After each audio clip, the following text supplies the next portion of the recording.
Jangan bawa kitabnya tok, yang penting sekian semester terus selesai. Itu sama-sama dosa, itu dosennya ya dosa, mahasiswanya juga dosa. Karena sudah terlanjur sarjana agama, ternyata nggak bisa, itu kan mendingan nggak sarjana agama. Itu saya tak cerita sama Kiai Roba, itu ada fatwa kiai juga wali. Suatu saat ada penyanyi dangdut top terkenal di Indonesia itu nyanyi dangdut. Ya penyanyi ya dai. Entah itu hakikat entah majus tidak tahu. Itu kiai itu fatwanya lucu. Kalau kamu datangi dia pas main dangdut masih saya beri izin. Tapi kalau datangi dia pas pengajian itu tak larang. Kan santrinya jadi eskal. Ini pas pengajian dilarang, pas dangdutan kok malah dapat izin. Tapi bukan berarti halal ya, dapat izin. Dapat izin kan potensinya bisa karena dilarang lah ya tetap belerot. Terus suatu saat si santri ini setengah wali, tidak wali tapi setengah. Lama-lama itu memahami gurunya. Memahami gurunya ternyata sirinya begini.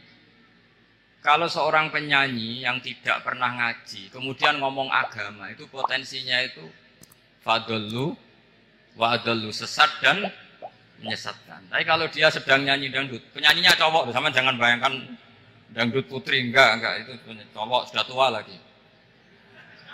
Jadi potensi halalnya ada lah maksudnya untuk. Tapi tidak alat musiknya, orangnya. Tapi kalau dia nyanyi itu paling dosanya hanya nyanyi. Saya ulang lagi, murid tadi akhirnya paham kalau datangi pengajian itu artinya ikrar kalau dia seorang dai atau seorang yang layak ngomong apa? Agama. Itu lebih bahaya karena kita santri, apalagi kita doktor atau MM, terus ngikrori orang yang nggak jelas asal usulnya. Tapi kalau nyanyi kan nyanyi saja. Sehingga itu menjadi fikih. Bahaya terbesar dalam fikih adalah apa? Mengkaji fikih tidak dari ahlinya. Ya, saya ulang lagi ya, mengkaji fikih tidak dari apa? Ahlinya. Nah, kenapa demikian? Begini, saya beri contoh. Ilmu fikih itu tentu pertama dari Rasulullah SAW. Kemudian bersanad sampai kita atau kita sampai Rasulullah. Itu ngalami sekian ijtihad yang tidak mudah. Saya beri sekian contoh. Dulu Imam Syafi'i itu sukanya sama guru yang miskin, ya, karena rata-rata santri juga miskin. Jadi mesti ngidolakan guru yang miskin. Karena sesama miskin harus berkoalisi. Tapi akhirnya gurunya Imam Syafi'i itu miskin sekali. Namanya Muslim bin Khalid Az-Zanji itu miskin. Sufyan As-Tsauri miskin. Sufyan bin Uyainah miskin. Setelah ngaji di Medina itu Imam Malik itu kaya. Pas itu Imam Malik sudah kaya. Setiap ketemu Imam Syafi'i dikasih uang. Sampai ketika Imam Malik itu bilang, kamu sudah alim, ilmu saya sudah habis, kamu ngaji sama yang lain. Sama siapa? Kata Imam Malik, orang yang sealim saya sudah meninggal, namanya Abu Hanifah. Tapi dia punya murid, namanya Muhammad bin Hasan Asy-Syaibani, kamu ke sana. Terus Imam Malik datang ke Baqi. Dulu Baqi itu pasar rental, ya Grab lah kira-kira sekarang. Mengumumkan, siapa kafilah yang mau ke Irak? Kita ya Imam Malik, dibayari sama Imam Malik. Ini antar ke Irak, ke Muhammad bin Hasan Asy-Syaibani. Imam Malik mulai ngeper. Guru saya yang miskin tidak pernah nyangoni, guru-guru saya yang kaya sering nyangoni. Mulai memasalahkan kiai miskin, gitu. Kira-kira seperti itu mulai masalah. Gitu. Setelah datang ke Irak, di Muhammad bin Hasan Asy-Syaibani itu si Muhammad bin Hasan Asy-Syaibani itu kalau ngitung uang itu di meja tamu. Jadi punya emas lantaan, punya uang. Kira-kira kalau Indonesia punya rupiah, punya dolar, dihitung itu di ruang tamu. Kata Imam Syafi'i, saya dengan Imam Malik saja nggak serk, ini lebih kedonyan lagi. Ya. Ngitung uang itu di ruang tamu. Terus akhirnya si Muhammad bin Hasan Asy-Syaibani ini ahlul usul, dia pakar usul. Kamu heran sama saya? Iya, kiai kok kedonyan. Ya ngomong.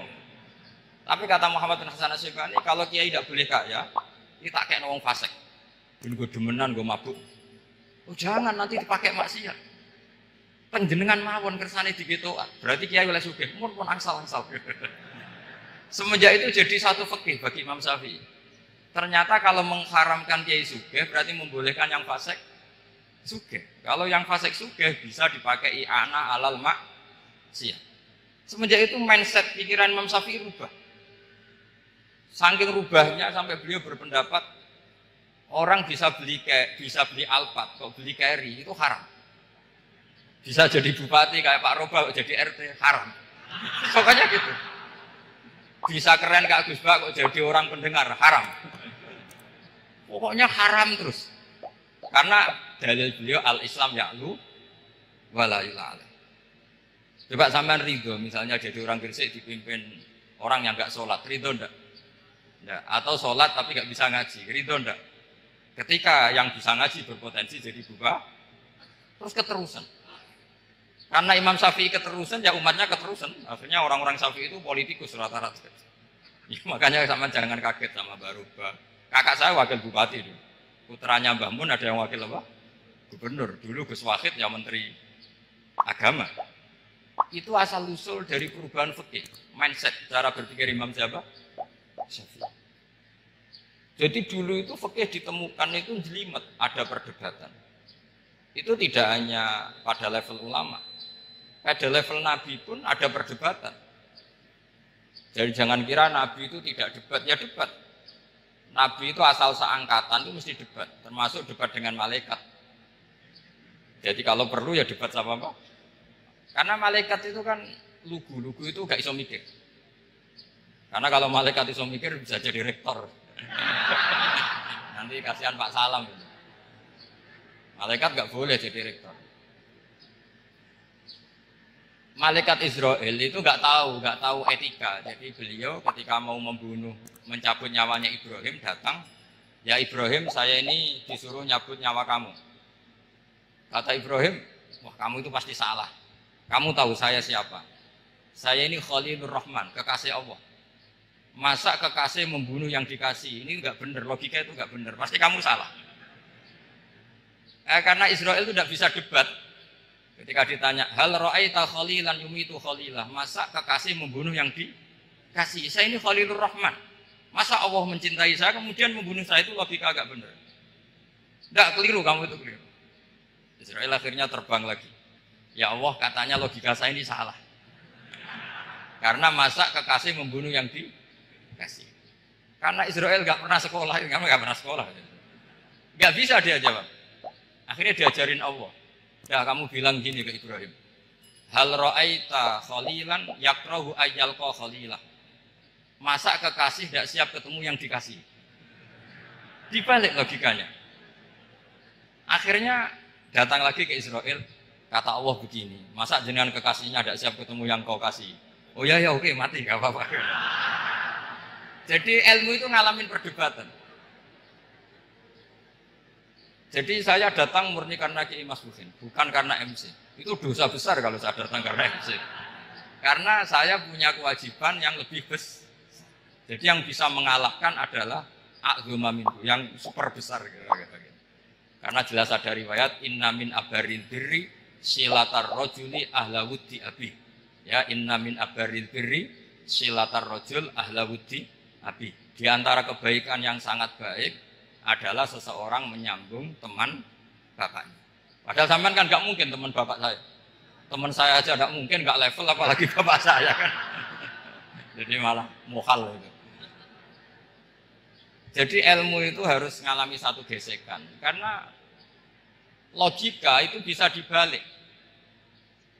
Nah karena ilmu itu mengalami satu gesekan, satu logika yang bisa kayak iya kayak enggak. Sehingga jargon di dunia ijtihad itu begini. Ra'yuna shawabun yahtamilul khata' wa ra'yuka khata'un yahtamilus shawab. Pendapat saya benar tapi mungkin salah. Tapi pendapat kamu taruhannya salah dulu tapi ya mungkin benar. Jadi mustahid kalau ketemu mustahid itu lucu. Ngomongnya itu ra'yuna shawabun yahtamilul khata'. Pendapat saya tarifnya benar dulu tapi ya mungkin salah. Kalau pendapat kamu salah tapi ya mungkin benar atau mungkin bisa salah, ya tidak tahu, pokoknya mungkin benar. Nah kenapa demikian? Begini, di luar masalah tauhid, seorang lagi di luar masalah tauhid itu tentu ada masalah-masalah yang sifatnya ijtihadiyah. Ya, saya ulang lagi, yang sifatnya apa? Ijtihadiyah. Dan ijtihadiyah ini nggak pernah selesai karena muktadul hal, konteks kesejarahan maupun konteks kesempatan itu tidak sama. Dulu kiai-kiai itu ngaramkan dasi, ngaramkan celana karena yang celananan yang dasinan itu penjajah. Jika mantasabbaha biqaumin bahwa apa? Min. Tapi lama-lama kiai-kiai itu ya pakai dasi, pakai celana. Ya karena dianggap sudah tidak mantasabbaha biqaumin bahwa apa? Min. Ini ngalami pergeseran. Semua